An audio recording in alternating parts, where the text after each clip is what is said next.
Hello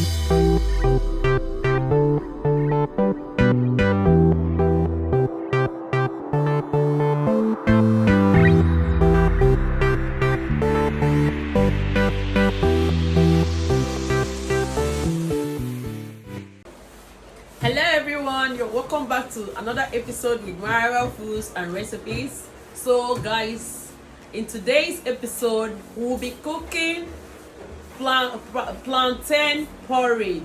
Plantain porridge. You all know that plantain contains iron, so it's a good food that you can prepare for your family to try. So in preparation of plantain porridge, we need the unripe plantain. Unripe plantain porridge is what we are preparing. So you need the unripe plantain.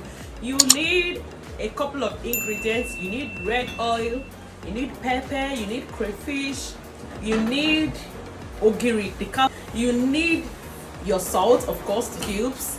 But if it was in those days, my grandmother don't used to cook plantain porridge with seasoning cubes, but today you can use it, or it's a matter of choice, but I do use it. So you need dry fish,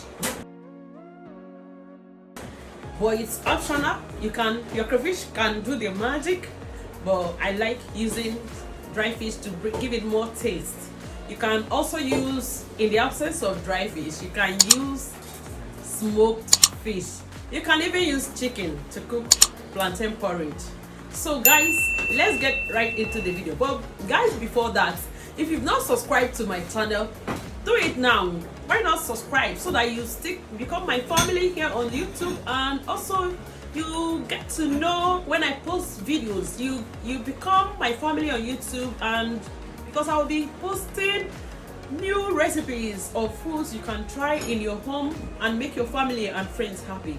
So guys, subscribe now and hit the notification bell so that you'll be notified anytime I post a new video. YouTube will just give you a notification that I've posted a video. And guys, please feel free to share this video with your friends or family. Give the video a huge thumbs up if you like the video. I will really appreciate that. Please consider subscribing if you've not subscribed. It will mean a whole lot to me, guys. So let's get right into the cooking of plantain porridge. So guys, the first thing to do here is to peel the plantain. So this is unripe plantain, so you peel the plantain.